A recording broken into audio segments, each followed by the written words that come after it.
오늘은 전국적으로 비는 잦아들었지만 어젯밤 부산은 참혹 그 자체였습니다. 시간당 80mm가 넘는 기록적인 폭우에 도심 지하차도가 물에 잠겨 3명이 숨졌고 몇몇 지하철역도 쑥대밭이 됐습니다. 며칠 전 저희 JTBC가 범람 위험성을 보도했던 부산 동천은 또 넘쳐 흘렀습니다. 그런데 이 물폭탄, 휴일인 내일과 모레에도 예보돼 있습니다. 동해안을 중심으로 400mm가 넘는 비가 올 걸로 관측되고 있는데요. 먼저 오늘 첫 소식으로 참혹했던 어젯밤 부산 상황을 정영재 기자가 전해드립니다. 물에 잠긴 도로에서 물기둥이 솟아오릅니다. 두꺼운 나무는 세찬 물살에 힘없이 뽑혀나갑니다. 쓰레기 더미가 물살에 쓸려 내려갑니다. 부산 지하철도 물에 잠겼습니다. 발목이 잠길 정도입니다. 오토바이도 둥둥 떠다닙니다. 밤사이 시간당 86mm의 비가 쏟아진 부산 시내 모습입니다. 지하차도 안에 물이 가득 찼습니다. 안에 보트도 떠 있습니다. 구조대원들이 수색에 나섭니다. 어젯밤 갑자기 밀려오는 빗물에 부산 초량 지하차도에 차량 7대가 잠겼습니다. 높이 3.5m 지하차도를 빗물이 가득 메웠습니다. 3명이 빠져나오지 못해 숨졌습니다. 비가 제일 처음에는 한 10분 정도 많이 올 때는 좀 너무 심하다 싶었는데 조금 있으니까는 이제 물이 차가 올라오기 시작하더라고요. 부산 도심을 가르는 동천은 또 넘쳤습니다. 지난 10일 집중호우에 이어 두 번째입니다. 저지대 주민들은 대피했지만 상가들이 물에 잠겼습니다. 그때는요, 저 방문 저까지만 들어왔었거든요. 지금은 저 안에가 다 안 들어왔습니다. 못 살아 내가 막 살도 못 쓰고 막 다 못 쓰겠다. 어떻게 하면 되겠지? 밤사이 부산에 접수된 피해 신고만 200건이 넘었습니다. JTBC 조영재입니다. 3명이 숨진 지하차도 CCTV 영상입니다. 불과 20분 만에 절반 넘게 잠겼습니다. 차량이 이렇게 떠다니기까지 하는데요. 아찔했던 당시 침수 상황, 배승주 기자가 전합니다. 부산 초량 1 지하차도로 물이 몰리기 시작한 건 어젯밤 9시 20분쯤입니다. 3분 뒤 지하차도 옆 인도에 있던 행인이 서둘러 대피합니다.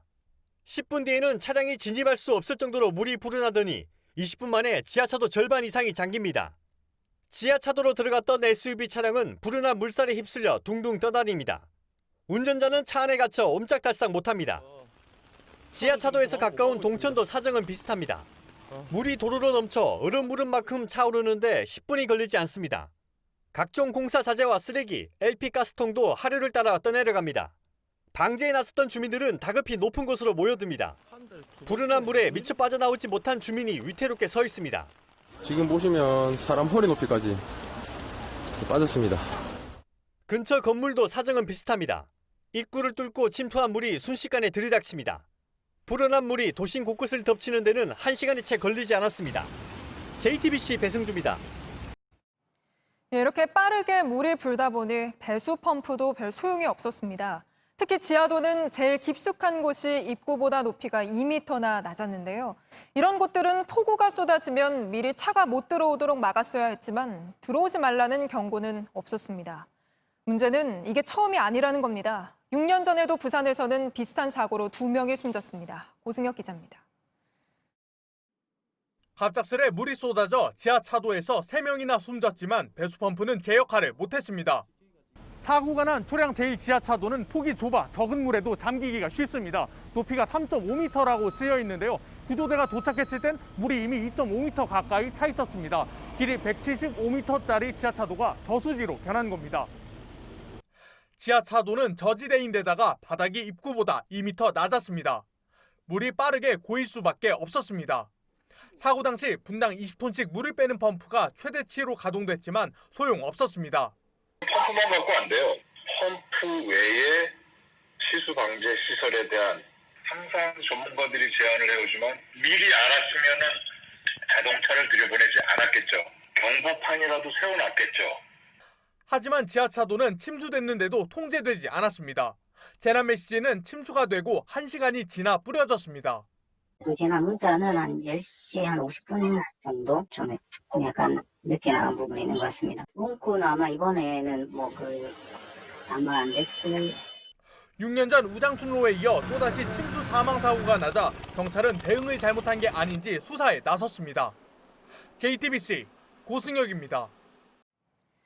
부산뿐 아니라 전국 곳곳에서 비 피해가 속출했습니다. 오늘 오후 4시 30분을 기준으로 전국에서 5명이 숨지고 4명이 다친 걸로 나타났는데요. 박준우 기자가 전국 피해 상황 종합했습니다. 차량이 옆으로 엎어진 채 물에 잠겼습니다. 어젯밤 울산 울주군에선 갑자기 불어난 하천이 인근 도로를 덮치면서 차량 2대가 급류에 휩쓸렸습니다. 형과 동생이 각각 운전하고 있었는데 동생은 가까스로 탈출했지만 60대인 형 A씨는 차량과 함께 쓸려가 숨진 채 발견됐습니다. 어제 오후 6시 반쯤 광주 광산구에서도 황룡강 다리를 건너던 승용차가 불어난 강물에 고립됐다 구조됐습니다. 김포 감성교 인근에선 익사자 1명이 발견됐습니다. 밤새 240mm가 넘는 폭우가 쏟아진 경북 영덕도 침수 등 60여 건의 피해 신고가 접수됐습니다. 호우경보가 발령된 강원 속초는 저지대 침수 피해가 이어지면서 하루 종일 배수 작업이 계속됐습니다. 서울도 폭우의 영향을 받았습니다. 불어난 물이 통행로까지 넘쳤습니다. 시간당 70mm에 달하는 폭우가 쏟아지면서 서울 청계천이 물에 잠긴 모습입니다. 산책로 13곳이 물에 잠기면서 출입이 금지됐지만 비가 잦아들면서 오늘 0시 이후 통제가 풀렸습니다.